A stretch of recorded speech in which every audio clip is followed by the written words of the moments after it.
I have good news. Hmm. Real good news. Just the Okay. best news. Super exciting news. The top news of the day, easily. No All question right. about it.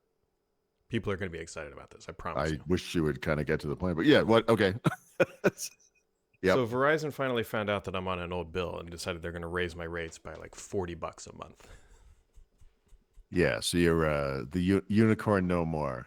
which I determined I've been on this plan for 13 years.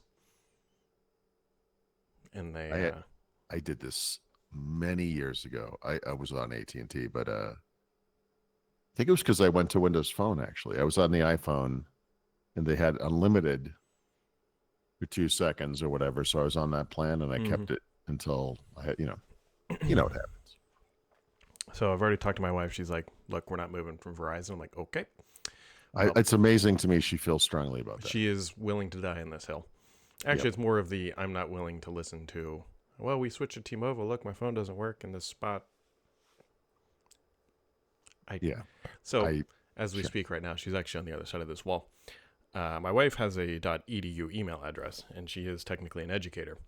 Mhm. So by jumping through an inordinate amount of hoops, Mhm. we can get the teacher discount at Verizon, which is actually relatively significant.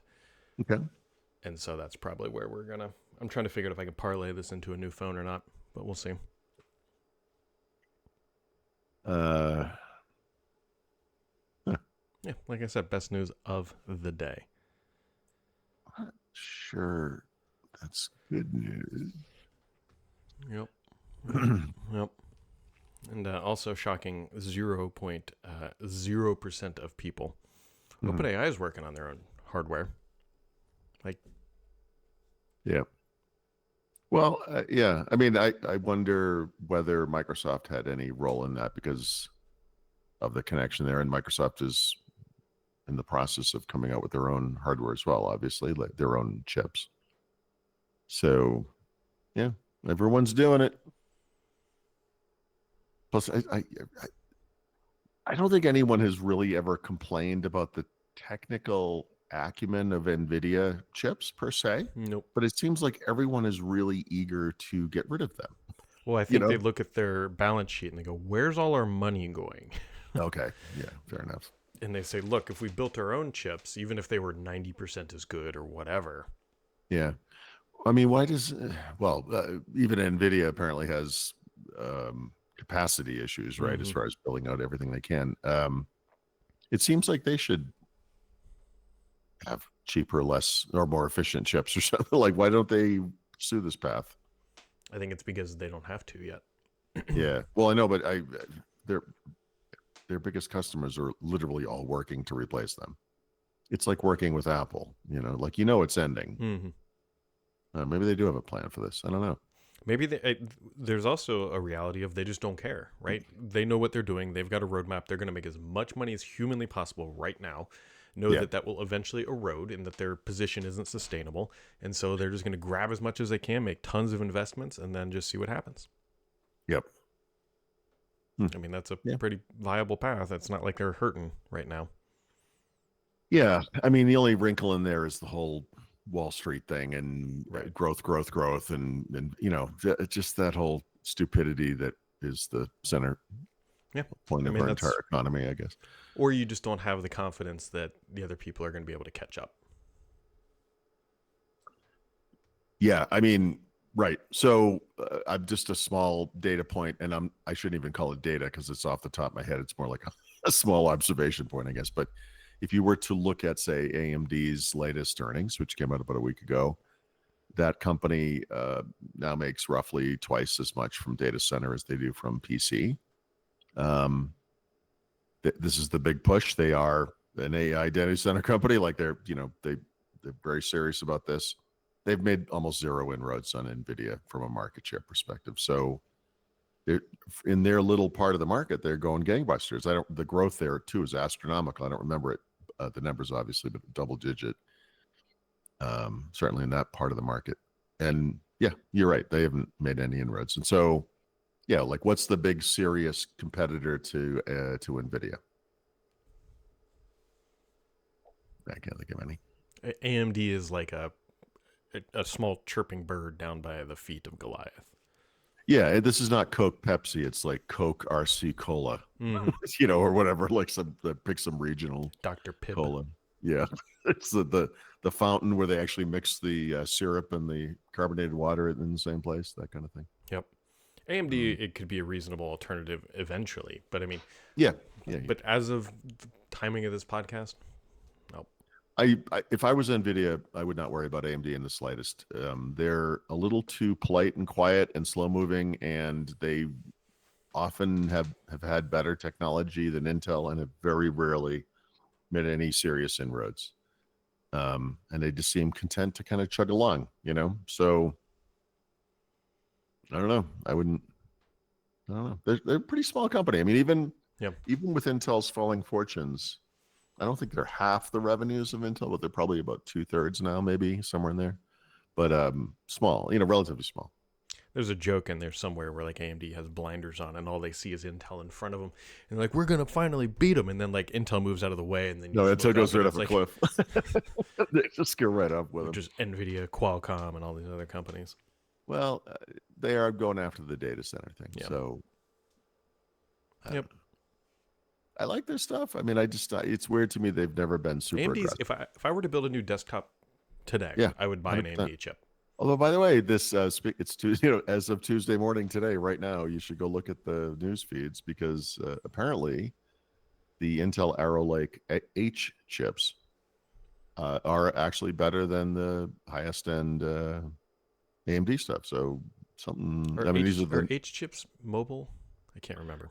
Yeah. Well, actually, I just said yeah, but actually, I'm not. So yes, historically, there have been an H series chip that is mobile and or sometimes slightly different name, HR or H something else. I don't remember. Super clear.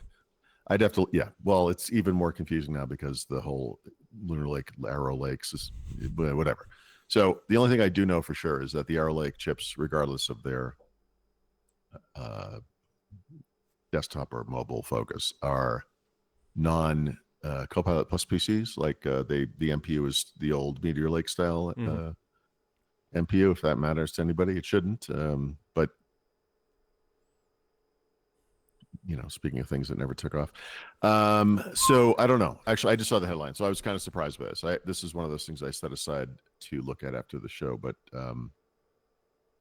I think the accepted wisdom here was Intel's in a pit, and they may never get out of it, and who knows? But apparently these new ones are pretty good. So just something to look at. Yeah, maybe they're mobile chips, so maybe it doesn't matter to you. Maybe that's not what you're referring to. But like I keep saying, you can play games really effectively on these laptops, right? I came here to Mexico, and I had 3 or 4, whatever number of laptops here. None of them are particularly brand new. None of them are the newest generation. None of them are Copilot Plus PC class systems, right? Meteor Lake probably. They might all be Meteor Lake, actually. And, well, at least, okay, granted, at least one of them has like a laptop CPU of some, GPU rather. But they all play, every one of them plays Call of Duty great. Like, yeah, it's 1920, right? I mean, it's whatever, balanced graphics, whatever you want to call it. But we're in a different age, man. Yep. You don't have to spend a lot of money. Yep. To me, the more important thing actually is not even GPUs. It's the number of cores. Is actually what I care about more on a CPU and this these is days. For why? Why do you say for work? Yeah, because at the end of the day, for me, I run I have tons of VMs at any given time, right? Like Microsoft, we get a report of a bug on a specific whatever. Yeah, you have to load up a specific. We load up a specific VM, and so any given day, I might have 2 VMs running and Windows Sandbox, and so just more cores is just. Yeah, so you need lots of cores and lots of RAM, really, especially if you're going to be running multiple. Yeah, and I don't. PC gaming is not. I play on Xbox. There's a reason for that. Yeah, well, it turns on and it works. Well, yeah, and if you want to go buy a GPU, it's $600. Call of Duty does everything it can to screw with that little plan, doesn't it? Yeah. It's like, if you think there's any chance you'll be playing this game later in the day, strongly recommend turning that thing on right now and just letting it update. Oh, no, Call of Duty is a more abusive relationship than even that. If anybody who has an Xbox, I guarantee experiences this, because the 4 guys that I play with, all on Xbox, all have to do this. Every time you open the game, the first thing you have to do is kill the game. because it tries to do a quick resume and you're in a multiplayer session boy. or whatever. So it tries to dump you into that. Okay. And then you try to load into another game and it goes, well, your page file or some weird error. So you have to kill the game, restart the game. And then I wish I could just turn off quick resume. It would solve 99% of my complaints other than the dashboard not being HDR. I thought they had a per game turn off quick resume feature. If there is, and I haven't had it, I am going to go You should look that up because I weep. I don't know if you can.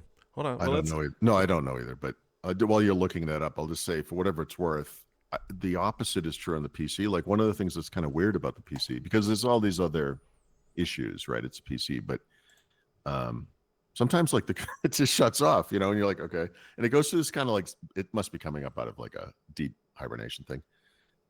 It boots sort of, and you're like, all right, obviously I'm going to be restarting this game, but actually it's there and it's working and it's fine. And it sits there and it finds you're still in the lobby, I guess. I don't know. Like, so I've had sort of the opposite experience in that regard. So what have you found? The first result that comes up on Red, which is a thread on Reddit, because everything is these days, on the Xbox support, the answer is no. And it's just a whole bunch of people complaining about the online games they play, and they have to do exactly what I just said. Now, as a 95% online player, this is the worst part about Xbox. Every time I turn my Xbox on, I have to kill every game that I was playing previously so that I can get back into that game. Yep. I mean, I do remember this, but it's been a while since I really played on an Xbox, obviously. So somebody does suggest, and I have to try, I don't know if this works. It says, instead of using the quick game tab, go to the quick resume tab and remove it from quick resume. Okay. I thought they were going to work on this because there were certain games that, had issues like you're still experiencing. I don't know. All right. Yeah. Well. Whatever. I'm going to go stare at online smartphone portals things. Have a good time. Hate my life.